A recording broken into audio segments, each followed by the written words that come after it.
condición que se va a mantener la entrevista. Póngase cómodo.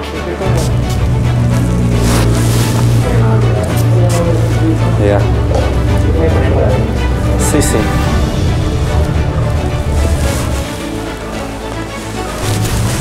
¿Listo? ¿Estamos?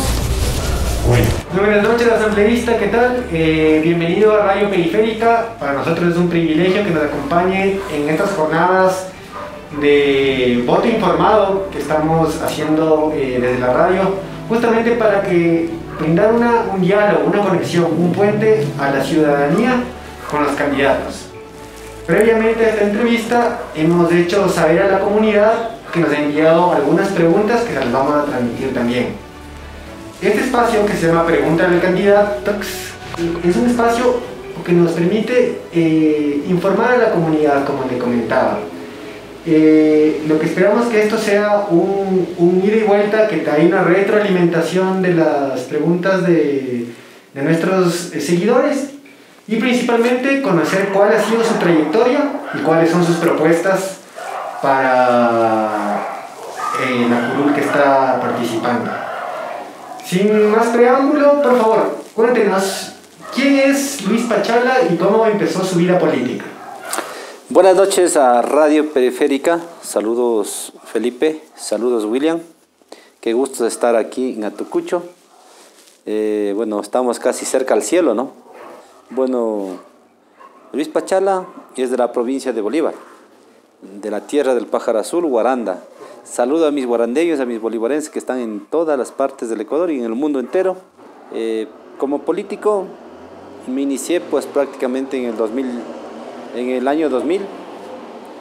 Luego pues, si podemos decir cuál fue mi inspiración fue Jaime Roldós Aguilera en el año promedio del 1977. Mientras yo pastaba mis ovejas, había un hombre negro que se acercaba. Junto a mi casa está el Hotel La Colina, que se acercaba a hospedarse en aquel entonces Hotel La Colina.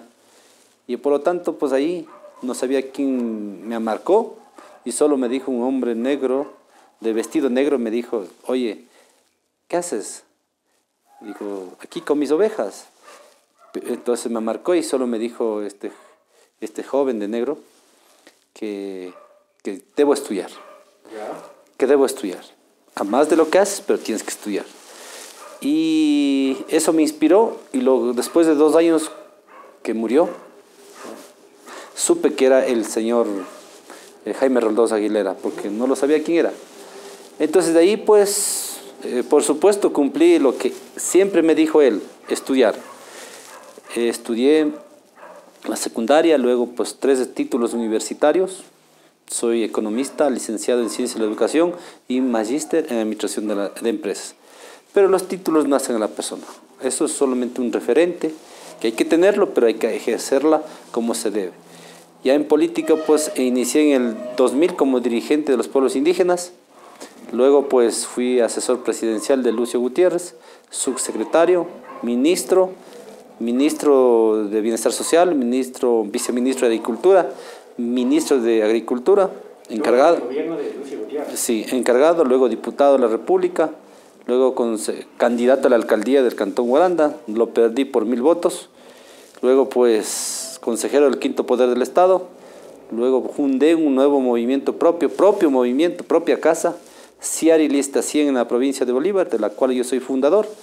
Hice alianza con Creo y luego pues gané las elecciones con esta alianza en el 2017 y ahora pues soy candidato a la Asamblea Nacional ya por todo el Ecuador, pues por las listas 21 en el tercer casillero.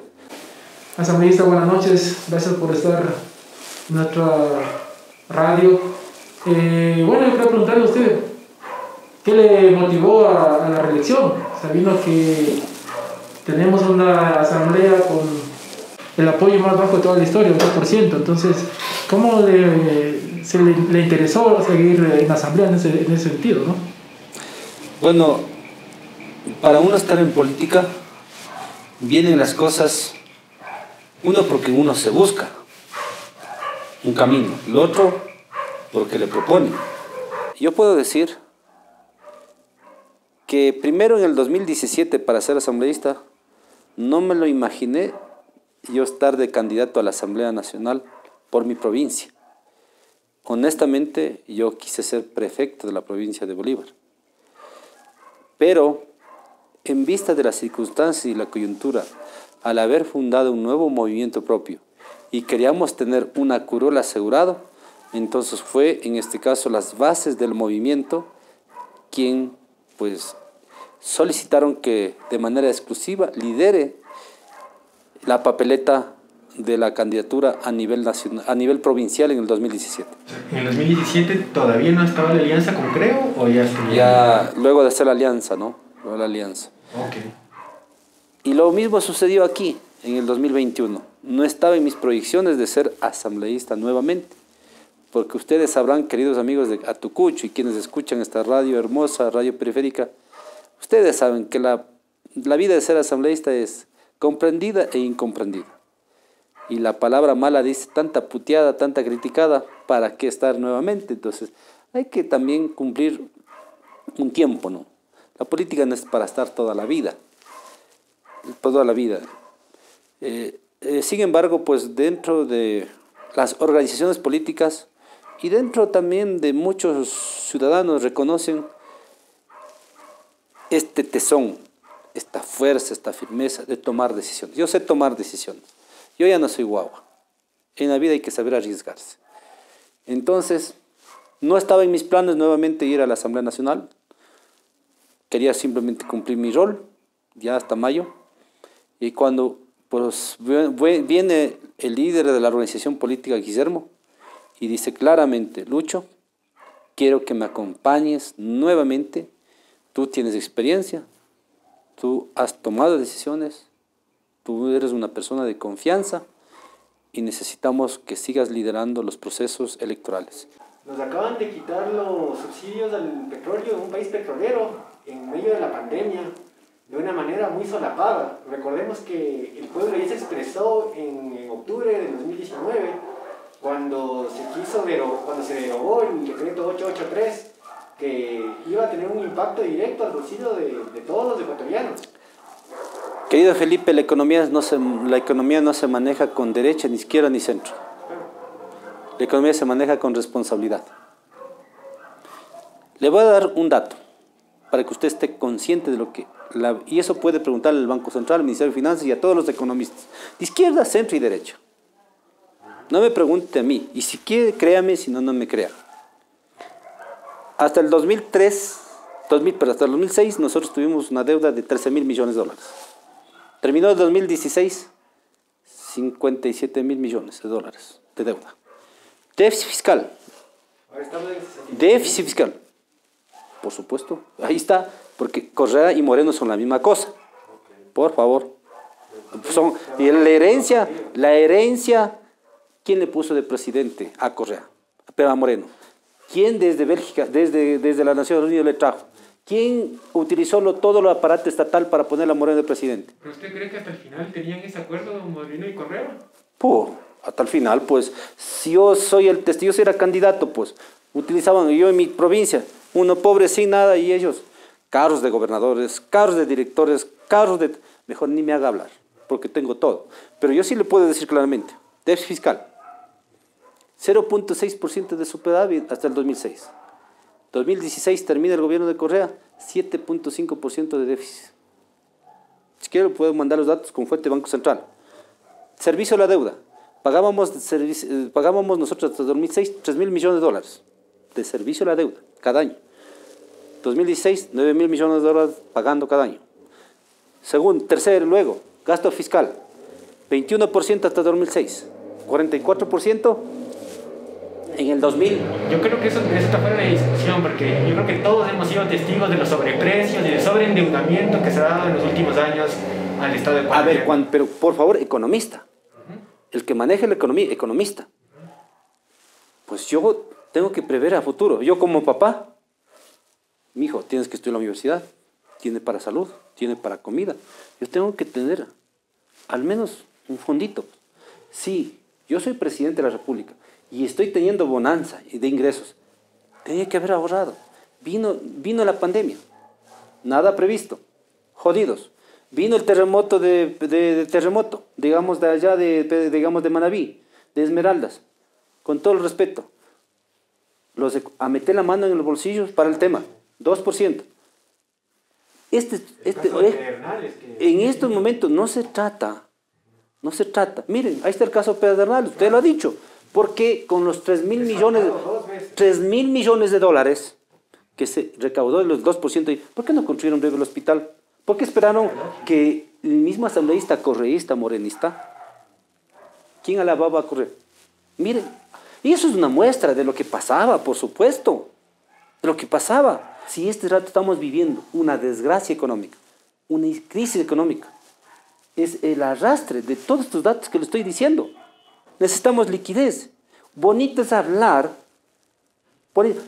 El Ecuador debe dar educación, el Ecuador debe dar $1.000 millones, perdón, $1.000 a 1 millón de familias. Demagogia pura.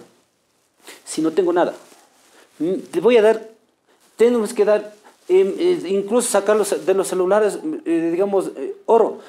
Yo recojo 25 millones de celulares, recojo, y al recogerme solo produzco 36 millones, pero para desarmar todos los celulares necesito $2, 50 millones. Tengo menos déficit, tengo déficit de ¿cuánto? De 14 millones.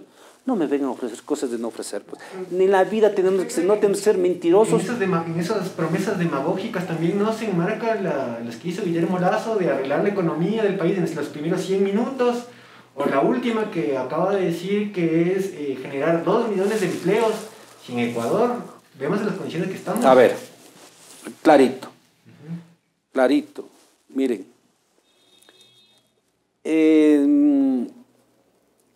porque la demagogia es de parte y parte. Por supuesto, demagogia es parte y parte. Escucharáme bien, no es así. Una cosa es que haya democracia digamos, demagogia en un candidato, y una cosa es que haya realidad en un candidato serio. Un ejemplo, cuando nosotros hablamos de los 100 minutos, que quede claro, primero nosotros como objetivo principal es libertad y seguridad jurídica.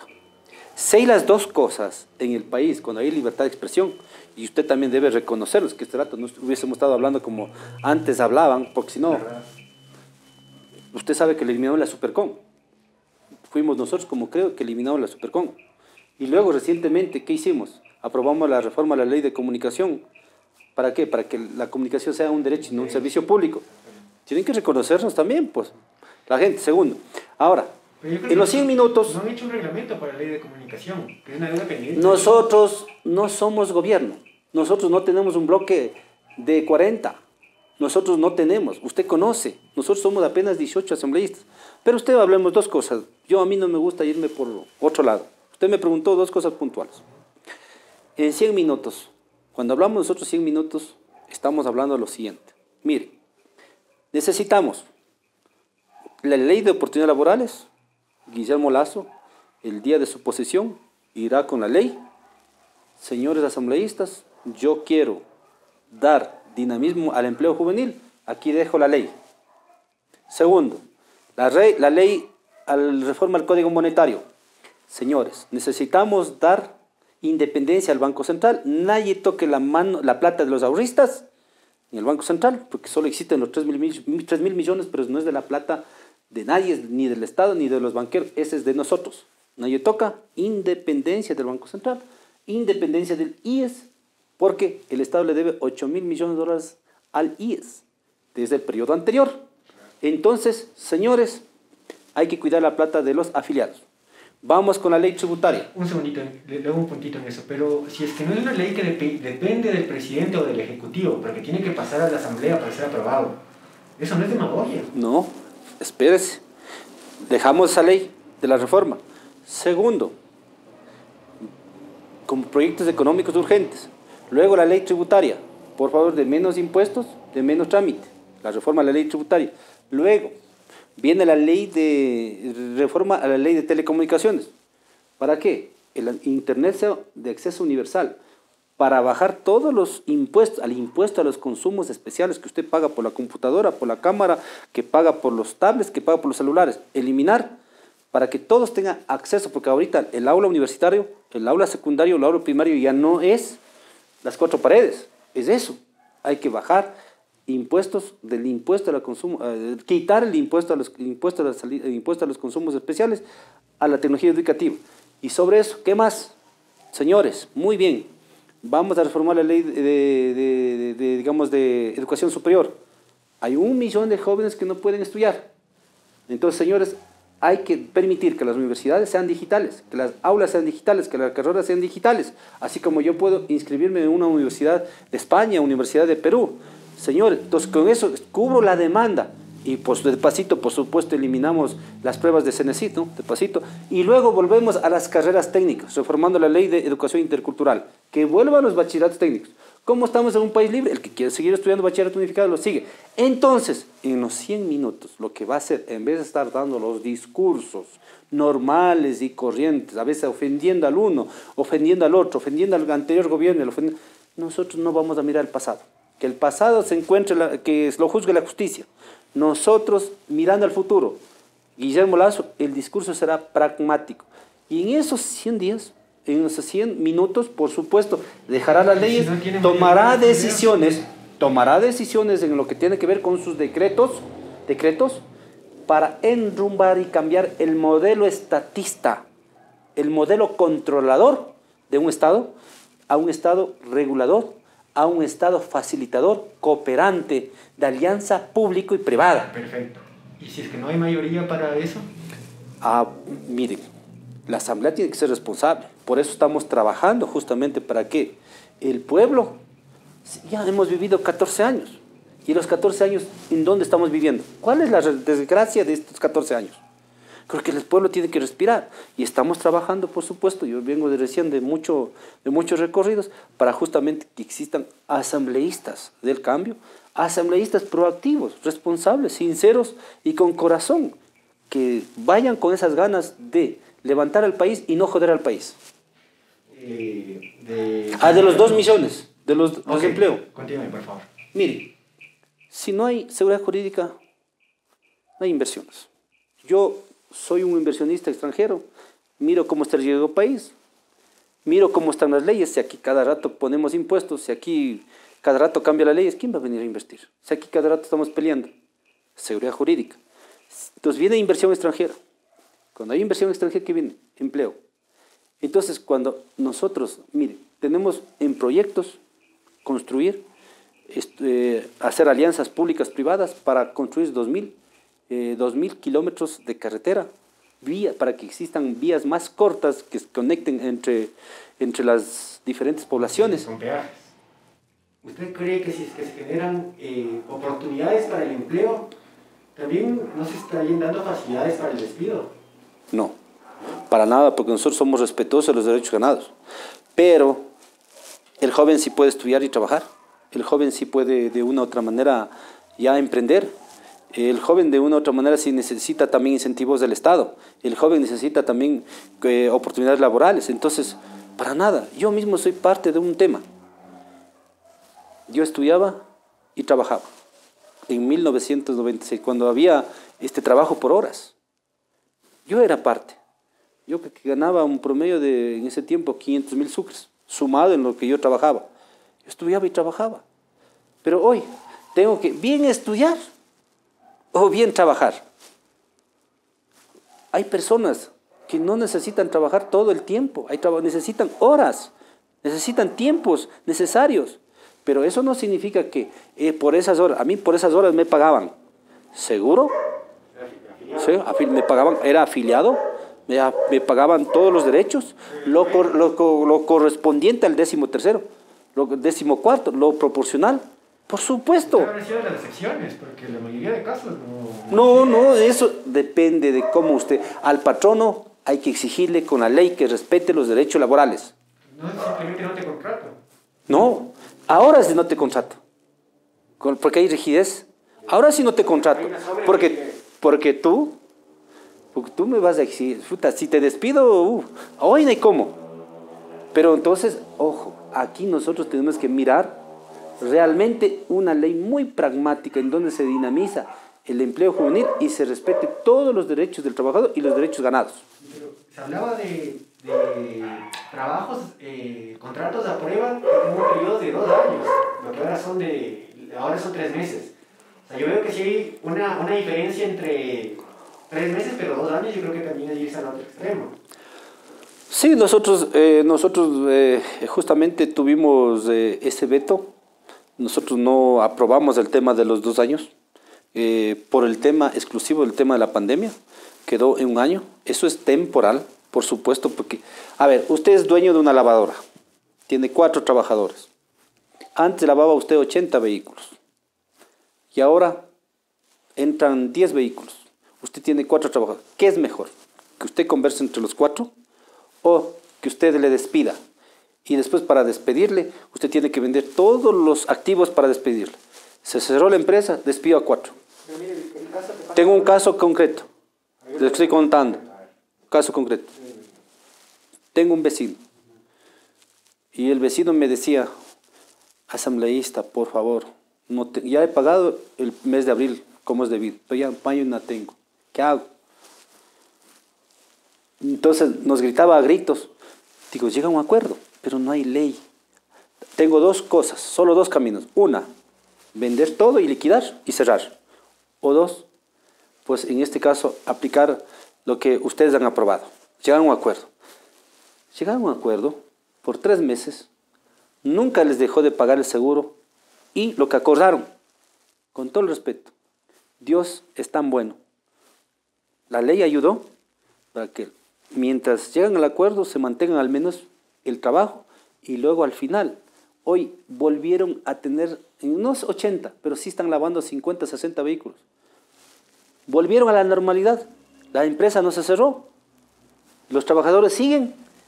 Y cuando yo llego, economista, gracias. Creo que se entiende su punto, estimado economista. Y luego voy a poner otro caso, el del Hotel Marriott en Quito, el cual se paró de la noche a la mañana a sus trabajadores sin llegar a un acuerdo, porque las relaciones de poder funcionan así. Hay alguien que tiene poder y alguien que no lo tiene. Si es que el empleador que tiene la relación de poder lo separa y dice que ya ha llegado a un acuerdo, el Hotel Marriott no le ha pasado nada. Va a seguir en las mismas manos, pero los afectados son los empleados del hotel. Felizmente, primero, nosotros no somos dueños del Hotel Mar. Segundo, no somos gobierno. Con nosotros, si somos gobierno y Dios nos da la vida, seremos muy respetuosos y exigentes para que los patronos cumplan con los derechos laborales. Y por eso vamos también a trabajar, y estamos ya trabajando en un borrador de acuerdo con la Central Unitaria de Trabajadores, con la CUD, con muchos gremios, porque nosotros somos respetuosos. Porque si yo cuido el trabajo, si nosotros hablamos de empleo, de dar empleo, entonces no vamos nosotros pues, a denigrar el empleo, pues. No vamos a ser contradictorios. Si lo que está pasando con Mario y otros lugares, por favor, está pasando en este gobierno, por no tener un ministro bien parado, un ministro que defienda la ley, un ministro que defienda los derechos de los trabajadores, pues. Entonces, a nosotros no nos pueden acusar porque nosotros no somos gobierno. Por eso mismo, para ordenar el país, necesitamos al Lazo presidente. ¿Y usted qué cree que sobre lo que dijo el candidato a la presidencia, Juan Fernando Velasco, que Guillermo Lazo tuvo más que ver en las decisiones económicas y administrativas de este gobierno que el propio ministro de su cartera de Cultura? Le dijo frente a Jorge Ortiz. Bueno, a Guillermo Lazo incluso le acusan de todo, incluso de los guaguas que nacen, ya dicen que es de él. Entonces, con todo el respeto, todos pueden decir, primero, Guillermo Lazo es un hombre público y que puede opinar, así como todos los analistas, como todo ciudadano. Él da su opinión, él tiene sus legisladores, incide, pero somos 18. ¿Usted cree que tenemos una mayoría? Primero, Guillermo no es gobierno. Y segundo, tiene 18. ¿Usted cree que nosotros nos debemos con 18 si son 70 para cualquier cosa? Por favor. Entonces, primero, infamia, denigración, siempre tratando de prejuicios. Bueno, que le dan todo. Si es que Guillermo Lazo es capaz de arreglar la economía, porque él tiene experiencia, por supuesto, por eso va a ser el presidente. Pero desde ya que le estén, pero denigrando, eso no. El señor Velasco tiene que, por favor, decir cómo él piensa arreglar la economía, no mirando la paja en el otro. Tiene que primero mirar la paja en él. Ok, estimado Luis, le transmito una de las preguntas de de nuestros seguidores. David Chiluisa nos pregunta, ¿está de acuerdo con reducir la cantidad de asambleístas a uno por provincia? Bueno, buena pregunta. Yo no aprobé la Constitución. Primero, yo no fui partícipe de ese proyecto político, porque yo no estaba de acuerdo con esas reformas constitucionales. Por eso me votaron en el 2007. Yo fui un diputado destituido. Ahí están los resultados. ¿Quiénes aprobaron ahí? 80 asambleístas, ahí 80 constituyentes. Ellos aprobaron esa asamblea. Ahí pusieron que haya el número de asambleístas. No se trata del Código de la Democracia, ni de una ley. La Constitución, aprobada en el 2008 por el correísmo y todos sus amigos, y ahora incluso los que hoy dicen que hay que reducir, muy bien, no es fácil coger una ley, puedo coger la democracia y decir, bueno, ya, reduzco. Yo muy de acuerdo que hay que reducir el número de asambleístas a lo que normalmente debe ser, de acuerdo a lo que normalmente para mí no más de 90, normalmente. Normalmente. Pero, ¿quiénes son los causantes de haber puesto los 137 asambleas? Es la Constitución del 2008. Y para reducir hay que hacer una reforma constitucional o una nueva constituyente. Por lo tanto, ¿quién es el causante de haber tenido 137 asambleístas? Tiene nombre y apellido, y tiene un nombre, y tiene un partido, y tiene un número. Y por lo tanto, a ellos hay que reclamar. Nosotros realizaremos, ya hemos hecho proyectos de reformas constitucionales. Yo fui el primero que firmé para justamente reducir el número de diputados, pero es un tramitazo que no depende de una reforma de la ley, sino una reforma que tiene que ver constitucional, que tiene que ver primero por un dictamen de la Corte Constitucional. Y eso luego tiene que ir a un referéndum. Es complicado el tema, pero ¿quién nos metió en ese saco? Y ahora, bien que todos exijamos eso, yo también estoy exigiendo. Hay candidatos que van por la idea de un poder legislativo bicameral y que se pague no salarios a los representantes, sino que sean dietas por asistidas. ¿Usted qué opina de esa idea? Verán, queridos amigos quienes me escuchan, a veces es cierto que los asambleístas ganamos un promedio de $3,000 mensual, es cierto, y con tanta puteada, chuticas. Ojo, $3,000 es un promedio que al menos en mi cuenta, yo lo puedo demostrar lo que yo recibo, pero hay un tema que quiero decir claramente a todos. El presupuesto de la Asamblea es, digamos, 56 millones anual. ¿Sabe cuánto es el déficit? $12 millones. 12 millones. Supongamos que no pagamos nada a los asambleístas. Pagamos las dietas. Tal vez baje a 30 millones. Y bajar el número de asesores también. Por eso, 30 millones. Y también no pagamos las pensiones vitalicias. Las pensiones vitalicias es total de todo. Es digamos, 1 millón anual. 1 millón. 30 más 1, 31 millones. ¿Cuánto es el déficit? 12 mil millones de dólares. Entonces, los asambleístas lo que tienen que hacer es su rol de no joder a la patria. Lo que sí estoy de acuerdo que es, por supuesto, hoy tenemos 2 asistentes, 2 asesores, nada más. ¿Ya? Por supuesto, si nosotros, por ejemplo, en la Asamblea nosotros hemos tratado 2 veces reducciones de sueldo. El primero que entramos, $500, el 10%, y el otro que nos bajamos en el tema de la pandemia, 15%, y creo que hasta enero recibimos un promedio de 2.300, 1.400 del sueldo. Pero ya es responsabilidad de cada asambleísta. Al menos, si preguntan por Pachala, Pachala trabaja desde las 6 de la mañana hasta las 11 de la noche.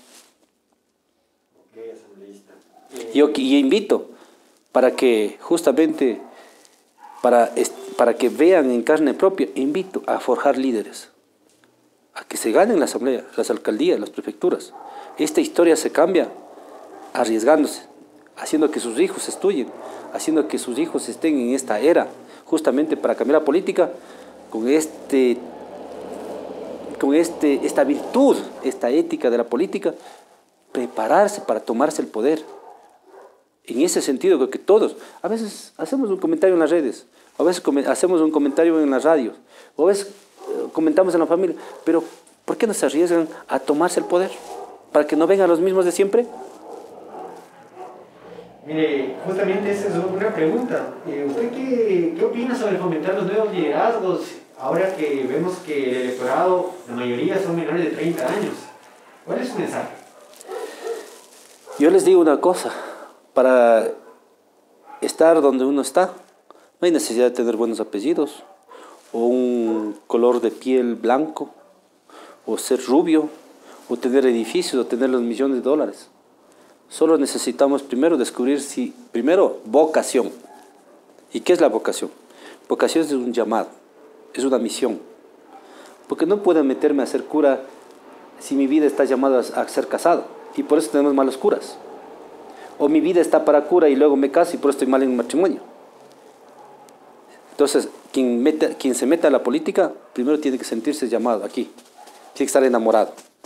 Mucho del problema, como nos transmiten, porque no puedo leer algunas preguntas al aire que nos dicen, es que justamente la política en el Ecuador está asociada con la corrupción, con ensuciarse las manos. Es que la política es ciencia, no es mala. No es mala.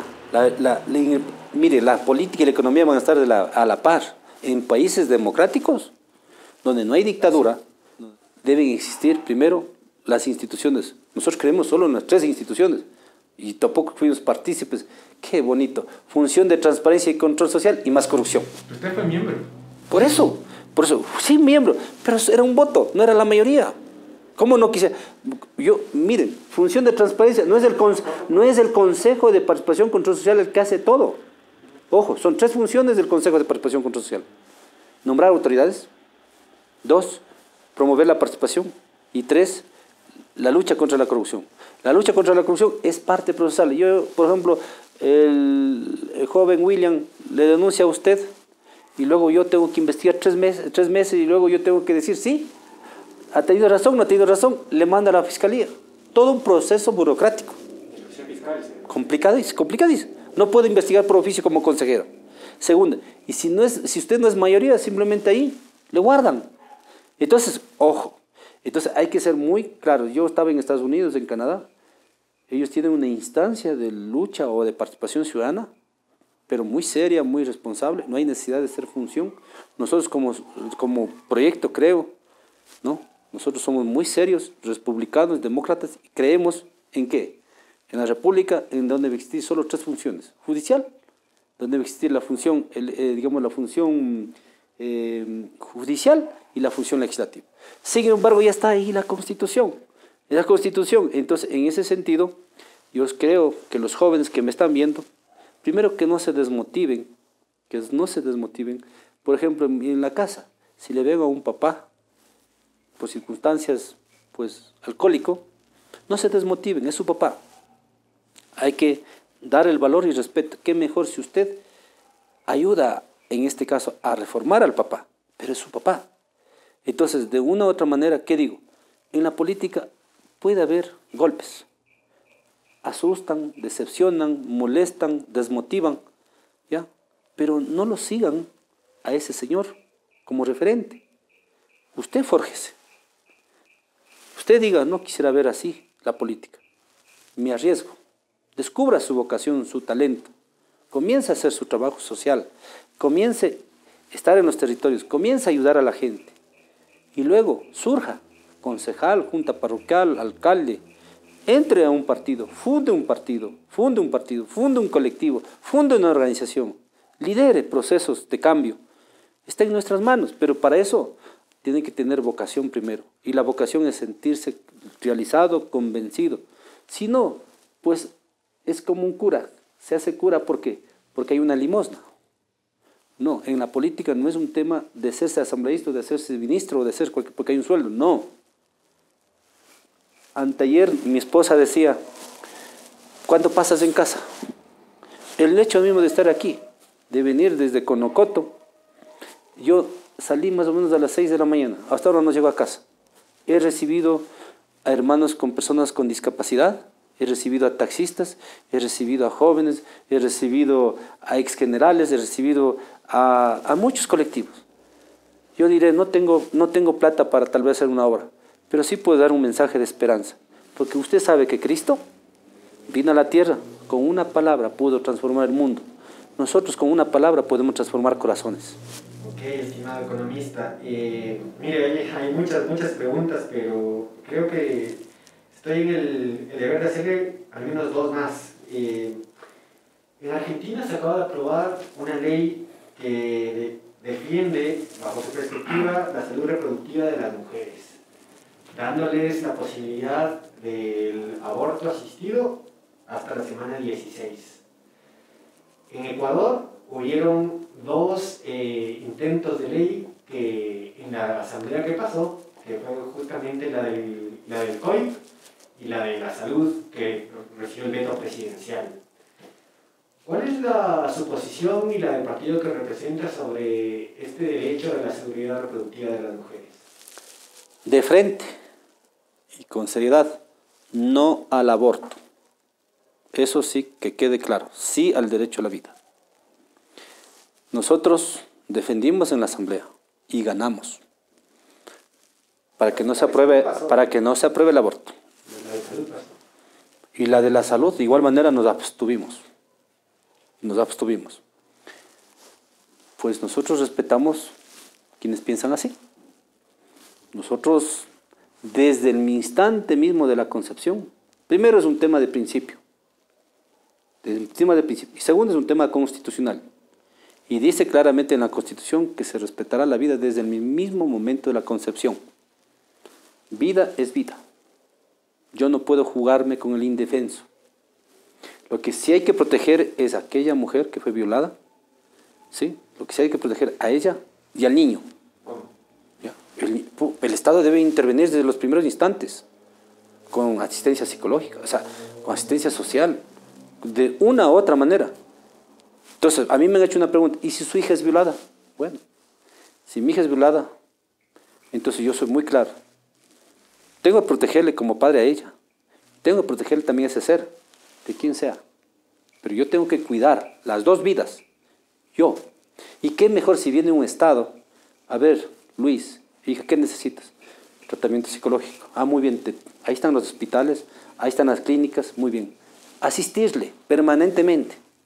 Pero, ¿quién es usted para decirle a mi hija, aborta, mátale? Ella le puede tomar la decisión, se supone. No, a los 12 años, a los 11 años, a los 14 años. Por favor, la curiosidad de con todo el respeto. A los 12 años. ¿Y si qué tal si es que usted, qué tal si usted estaba embarazada, alguien, su mamá, estaba embarazada a los 12 años, usted hubiera querido que le maten? Si es que me pregunta a mí particularmente, ¿Le hubiera querido que le maten? Yo estoy a favor de que en casos de violación, y menos con menores de edad, porque aquí en Ecuador, en la ruralidad al menos, hay miles de casos. Con todo el respeto, son posiciones y posiciones. Nosotros, no es que nosotros queremos que piensen como nosotros. Cada quien tiene derecho a pensar. Con todo el respeto, nosotros pensamos de que debemos conservar la vida. ¿Quién es presidente hasta ahora? Nosotros queremos cuidar la vida. Eso pensamos. Pero ya habrá, si es que en este caso en la asamblea tienen otra posición, pero respetamos. Yo no puedo poner por un aborto, puedo poner la vida incluso en riesgo de mi hija. Porque usted sabe que asistir a un aborto es poner en riesgo. ¿Usted cree que se va a puede quedar mi hija estéril. ¿Pero usted cree que se va a terminar el problema No puede ser un debate ideológico el tema de la vida. Es un tema de defender de acuerdo a los principios, de acuerdo a la Constitución. Esto no es un tema de izquierda ni de centro. Eso es vida, es vida. Yo lo que tengo que proteger es a la víctima, sí, tengo que proteger. Y al violador castigar severamente. Yo siempre seré defensores de la familia, defensores de la vida, y eso somos nosotros, Proyecto Creo, al que nosotros creemos. Sin embargo, quienes piensan de otra forma, respetamos. Nosotros no vamos a decir, señores, respeten, pues será la democracia en la asamblea que decida. Punto. Estimado economista, antes de pasar a que nos cuente cuáles son sus propuestas puntuales, quisiera terminar con esta última pregunta, que es, ¿Usted cree que la ley de extinción de dominio, que no se ha tocado todavía en la Asamblea Nacional, o que ya, y de hecho ya estuvo hasta el segundo debate, es una cuenta pendiente que deja esta Asamblea? Bueno, la Asamblea ha aprobado más leyes durante los ejercicios de la Asamblea Digital, ¿no? Que cuando estuvimos, más nos dedicábamos en persona a pelear que a aprobar leyes. No es una deuda pendiente, es un trámite pendiente, no es una deuda, es un trámite pendiente, que esto tiene que aprobarse. Tiene que aprobarse. Nuestros votos de creo están listos para la aprobación, pero el ponente tiene que, en este caso, para tener los votos, como hacen los otros ponentes, porque según la ley orgánica de la función legislativa, el ponente es el que acoge o no acoge las mociones o las propuestas de los diferentes bloques. Entonces, esperamos de que el ponente, pues en este caso, rehaga su moción. Necesitamos tener los votos, nuestros votos están listos para aprobar la ley de extinción de dominio. ¿Están listos? ¿Ustedes apoyarían? Sí, por supuesto, están listos. Como siempre, nosotros no tenemos miedo ni rabo de paja. Hay que preguntar internamente, ¿quiénes se oponen? Internamente, ¿quiénes defienden su pasadito? Así es que, por favor, nosotros no. Nosotros, que se apruebe esa ley. Pero, ¿qué hacemos nosotros también? ¿Qué hacemos nosotros? Somos 18, damos los votos. O aprobamos y viene, usted sabe que el presidente es legislador, y viene el veto por inconstitucionalidad. Lo que nosotros queremos evitar de una u otra manera es que en la seriedad, ya debíamos, eso debía ser en el trámite del debate, pero no lo han hecho, pues. La comisión debía haber hecho, la comisión de participación, quien estaba tramitando, debían haber hecho esas consultas. En ese sentido, lo que nosotros queremos es primero evitar que exista un veto por inconstitucionalidad. Aprobamos bonito y después hay un veto. ¿Qué ganamos? Entonces lo que queremos es que haya el consenso necesario y que se apruebe. Nuestros votos de creo están listos para votar, no en teoría, no en membrete, están listos y esperamos de que en este caso el ponente llegue a lograr los consensos para que haya los votos. Ok, asambleísta. Ahora sí, por favor, tiene para ahora que va a cambiar de asambleísta por Bolívar a asambleísta nacional, ¿ya ha pensado en algunos proyectos de ley que ya están listos para llevarlos al pleno? Sí, claramente, por supuesto, voy a ser un legislador que quiera contribuir con la libertad, con la seguridad jurídica, con la inversión, para tener empleo y para tener estabilidad económica y para tener fortalecimiento de la dolarización, responsablemente. Esas son nuestras 6 premisas. Y luego de ello, pues nosotros tenemos muy claro, que al menos yo soy muy claro, que pues apoyaré e impulsaré la ley de oportunidades laborales, apoyaré por supuesto la ley o la reforma al Código Monetario para independencia del Banco Central, independencia del IES. Luego pues apoyaré la reforma tributaria para menos impuestos, para menos trámite. Apoyaré por supuesto la ley de participación, la reforma a la ley de telecomunicaciones para quitar el impuesto a los consumos especiales, a todo lo que tenga que ver con tecnología educativa.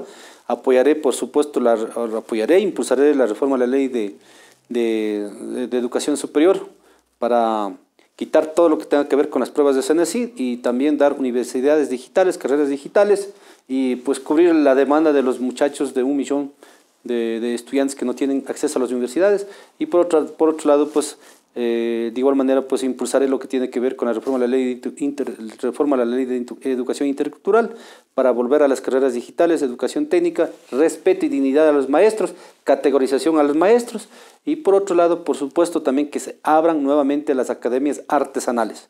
Entonces somos claros, nuestra propuesta es pragmática, real y nosotros no seremos estatistas, no haremos leyes estatistas, sino leyes que faciliten y regulen pues por supuesto el Ecuador y no controlen. Dentro de las propuestas que acabo de mencionar, en nuestra investigación vimos que son los puntuales que requiere César Monge, que es el primero en la papeleta para la asambleísta nacional. Y él, en una entrevista con Universo, aborda el tema de lo laboral, es ofrecer facilidades en los horarios para los trabajadores. Creo que se refiere a lo que usted nos mencionaba, que el trabajo por horas. Pero también esto no daría cabida para que las jornadas laborales de 8 horas se extiendan y no se paguen horas extras. Para nada. Por eso para nosotros las leyes no deben ser regresivas. Las leyes de los derechos laborales no deben ser regresivas, sino progresivas. Para nada, de ninguna manera. Los trabajadores necesitan, hoy más que nunca, su liquidez y tenemos que respetar los derechos ganados. Y lo que tenemos es, de aquí en adelante, promover el empleo juvenil, donde se trabajen y se estudien o hagan otras labores familiares, etcétera. Entonces, ¿sabe? Yo simplemente una reforma laboral, señor empleador, primero, permítame trabajar por teletrabajo. ¿De acuerdo? Segundo, señor empleador, miren, tengo mis emprendimientos o tengo mis temas de los lunes y los miércoles y los martes, trabajo de 7 a 8. Yo mi horario es así, de tal a tal. ¿Qué le parece? Entonces esos son temas en donde nosotros necesitamos lo importante que la gente trabaje, pero que tengan los derechos que manda la Constitución.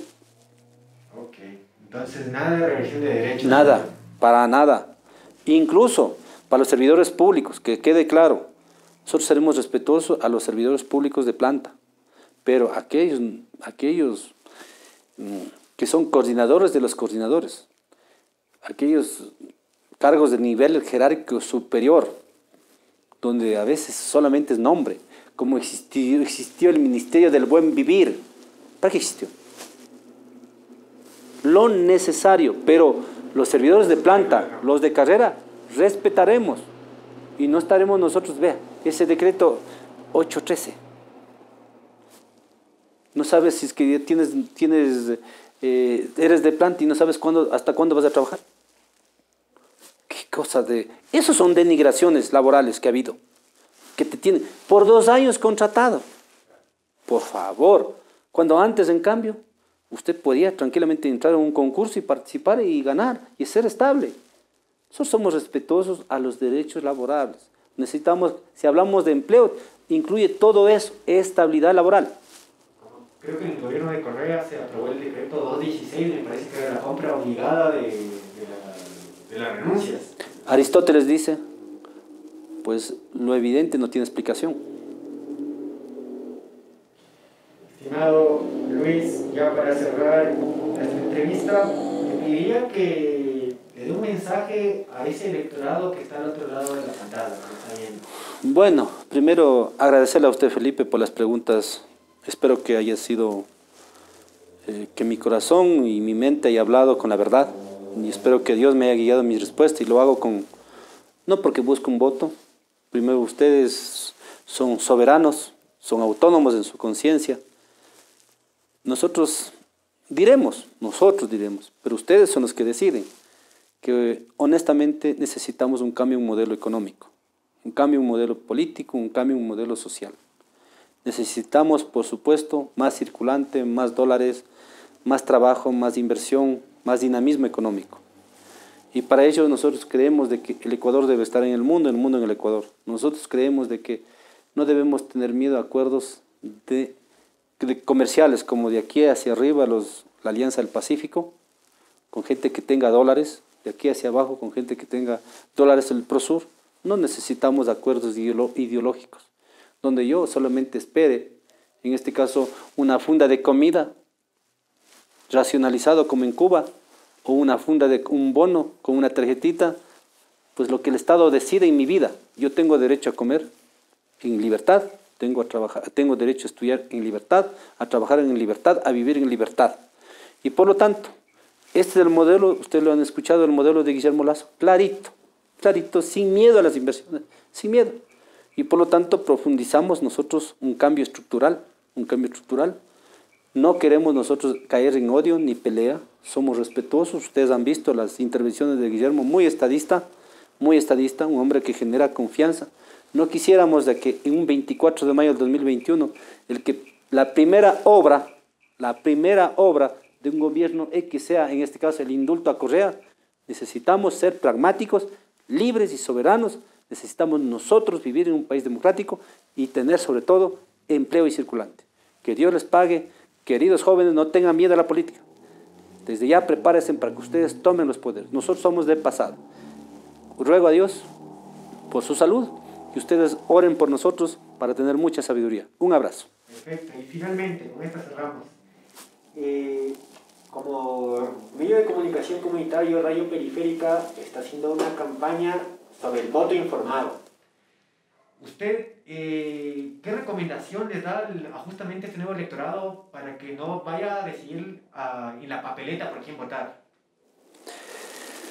Bueno, primero la forma de votar. Hoy ya no se vota por persona, sino se vota por lista. Solo va a haber 4 papeletas. La papeleta de parlamentarios andinos, y encima de los 5 nombres de cada partido va a estar un cuadro, y ahí solamente tenemos que rayar por el cuadro que crean conveniente. La famosa plancha. No plancha, hablamos de voto en lista. Plancha es cuando usted tiene los 5 y al frente tiene 5 cuadros y usted hace una raya en los 5 cuadros. Y cuando usted vota en el cambio solo en un casillero encima de los nombres, es el voto en lista. Y por otro lado, asimismo va a haber la papeleta de asambleístas provinciales o distritos. Encima de los nombres habrá un cuadro y ahí hacer la raya. Y de igual manera, pues, encima de los 15 nombres de asambleístas nacionales va a haber solo un cuadro. Entonces ese cuadro vale para todos. Nada, una raya negra, nada. Si usted hace una raya por amistad en uno u otro partido, está anulando. Entonces yo les pido de manera comedida, por supuesto, pues tener claro primero el partido para votar ahora en estas elecciones. El partido, o sea, la lista. Y nosotros siempre propugnamos que todo sea, por supuesto, en el 21, todo 21. ¿Es un llamado a informarse?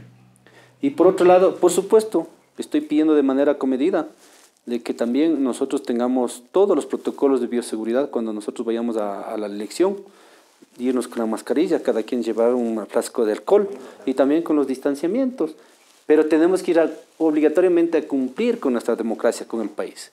Y por otro lado, pues, si no sabemos, es bueno que el vecino, la vecina, pregunte al vecino. Tenemos ahora muchos medios para, y también seamos generosos para entregar información a los que no saben votar. Seamos, a más, por supuesto pueden incidir, pero a más de incidir es necesario decir, señora o vecina, de esta manera hay que votar. Entonces yo les pido que hagamos una minga por la democracia y nosotros, por supuesto, pues, en todos los rincones del país estamos también informando. Yo saludo a Radio Periférica por darme este espacio y yo estoy a la orden. Siempre vamos a respetar, por supuesto, la libertad de expresión y también para que se democratice, en este caso las frecuencias. Y por eso lo que está pasando, en estos momentos, cuando existió el nuevo concurso, existió un cierto grado ya más de democracia, se dejó sin efecto los otros concursos y queremos que siga pues, existiendo mayor amplitud en la entrega de las frecuencias, pero a las personas que de verdad quieren hacer medios de comunicación, como ahora le veo a usted con esa vocación periodística, y de igual manera a William y a usted, Felipe, felicitaciones, y vamos adelante, que el Ecuador solo se salva con nosotros, unidos, y con mucha inteligencia y sabiduría a votar en el 2021. Luis, le repito, ha sido un privilegio tenerlo aquí en las instalaciones de Radio Periférica. Le deseamos las mejores de las suertes para sus propósitos y las puertas están abiertas, esperamos tenerlo nuevamente. Corte.